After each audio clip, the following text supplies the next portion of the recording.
Welcome to Fight News Now Extra. I'm John Pollock, and we have Robin Black, who will be joining me today to discuss a busy week in mixed martial arts with a new main event set for UFC 189 and the latest involving Jose Aldo. A pair of light heavyweights are angling to fight later this year, and we're going to hear from Frank Shamrock about the recent talks he had with Bellator for a rematch with Tito Ortiz.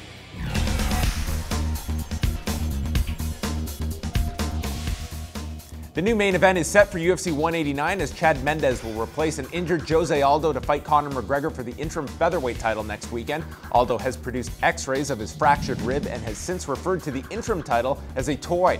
The news came down on Tuesday night from UFC President Dana White, who broke the news on ESPN. Ariel Helwani reported on UFC Tonight that light heavyweights Rashad Evans and Ryan Bader are both interested in fighting one another later this year at the UFC 192 card on October the 3rd in Houston, Texas. Evans has not fought since November of 2013 and has had surgery on his knee and further complications with the knee to keep him sidelined. Bader has won his last 4 fights and most recently defeated Phil Davis this past January. Last week, Tito Ortiz revealed in an interview with Luke Thomas that he was offered a fight with Frank Shamrock for a future Bellator event, and Ortiz turned down the opportunity. This week, I caught up with Shamrock to discuss how far the negotiations got regarding a rematch with Ortiz 16 years after their historic fight in September of 1999. Well, I don't know how realistic it was because I don't know what Tito's up to. Yeah, I mean, I was doing some TV shows and working with Spike on some TV shows. And, he was rebuilding his brand and making his mission. And Coco asked me, as a pitch of several TV shows, if I'd be into it. I was like, yeah, I mean, I'll do it. Because I thought that, big story like that, would really be a brand turner right now for them. Really turn the corner, kind of move this thing forward. And I think it got batted around a little bit. But, Tito, I think, said no right away, and that was it. But I mean, to me, it was about making TV shows. I knew that with his participation, I could create a bunch of bridge programming, a bunch of branding programming that would sort of, turn the tide in the sport. And I was willing to get in and back it up with, whooping his ass again. But he said no, he's on a whole nother mission, and then I moved on. Next Saturday night, we have a 1-hour live preview show at 7 p.m. Eastern Time going into UFC 189 as we will be getting you all set for both championship fights the night of UFC 189. And immediately after both title fights, we'll be back for a live post-show, including the post-fight press conference live from Las Vegas. And I'm joined now by Robin Black to chat about what has been an extremely busy couple of days in mixed martial arts, starting off with the new main event for UFC 189, Jose Aldo officially out, Chad Mendes now in for the interim championship. The way this all played out, it seems like there was a drastic change somewhere middle of the day on Tuesday, because that morning in New York City at the Reebok press conference, both Lorenzo Fertitta, Dana White, they were very optimistic that Jose Aldo would be fighting, and you just fast forward a few hours later and the news is broken on ESPN that Aldo was out. So a big decision was obviously made on Tuesday. Yeah, and it only takes one phone call with certainty to change that optimism. You're talking to his coach, and his coach's like, well, we're going to see how it goes. We're going to try to stay in shape. Weight is going to be an issue, but he's planning on fighting. And you talk to the fighter, as you get closer, you start to lose weight. You start doing all the things you're doing as you get close to fight week, and it ain't happening. One phone call, sorry guys, this fight is not happening, and boom. Now, Jose Aldo hadn't trained for a full week at this point, from Tuesday to Tuesday. On top of that, this is a guy that has had trouble cutting weight. And I think that the deciding factor just had to be, listen, we can't train on this injury. He might not even make 145 pounds for this fight.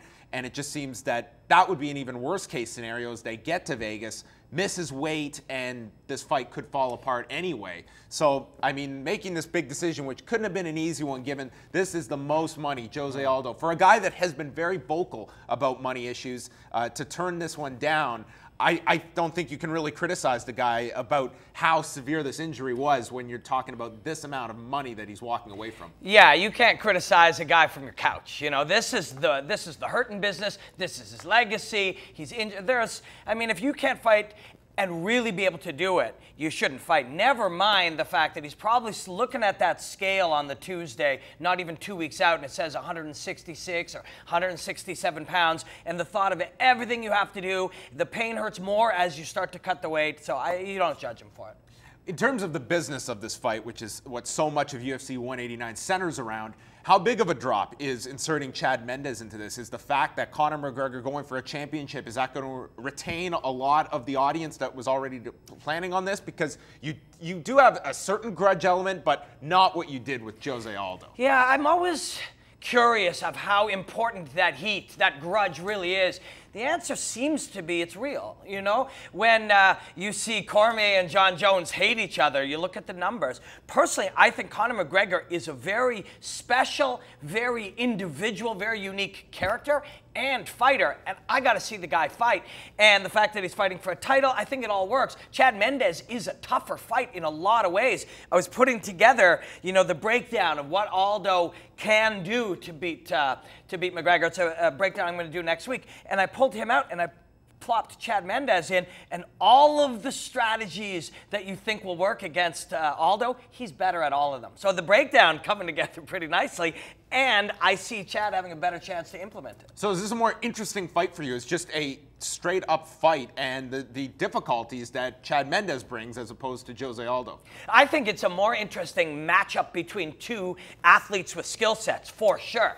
Is it a more interesting fight than a guy who has been saying incredible things about Brazil and about another man? I agree, it isn't. But on paper, the matchup of the two fighters, it is very interesting, and I think it's a bigger challenge for McGregor in a lot of ways. Now, we heard there in the Newsmakers from Frank Shamrock, because I think it came out of left field for a lot of people that Bellator offered Frank Shamrock and Tito Ortiz the opportunity to have a rematch 16 years later.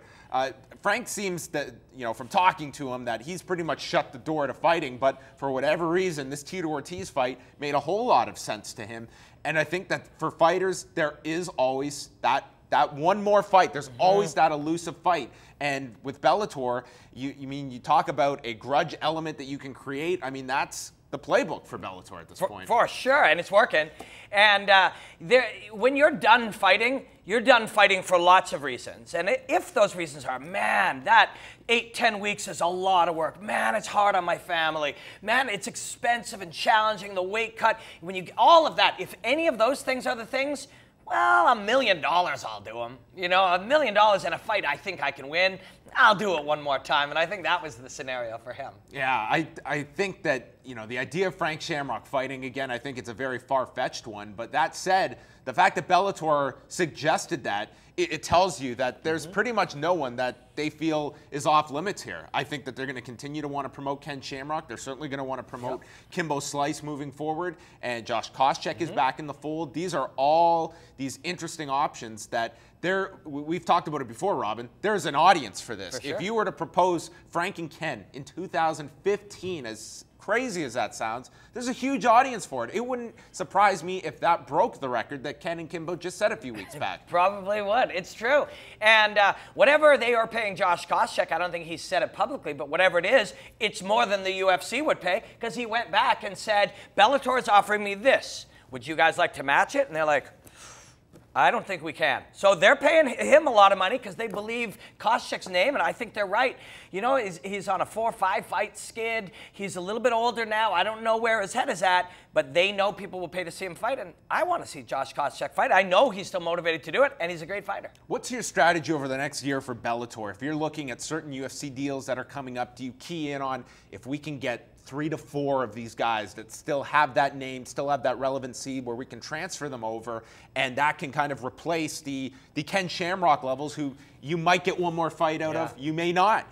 You do have to replace those fighters at some point because it's not a long-term plan, but that could be your next wave of names that come over that are maybe out of title contention in the UFC, but fans still want to see them fight. There's a lot of good things about that. Obviously, that's great for Bellator. If they get some of those fighters, it grows Bellator. More people start to watch it, but it's great for the fighters because some of those offers the UFC will match. And that's going to raise the value of what these guys make. If you leave and you go over there and they say, we'll pay you $150,000 a fight, you were making 35, you go, great, I'll take it. The UFC has the right to match it. Sometimes they'll go, actually, yeah, he is worth that. We've been underpaying him, and it'll raise the value of guys. And a big part of all of those strategic decisions are going to center around the Reebok deal, and we're going to chat about that on tomorrow's show and the rollout of the UFC fighter kits from earlier this week. But for Robin Black, I'm John Pollock. Stay tuned. We've got more Fight News Now Extra coming up.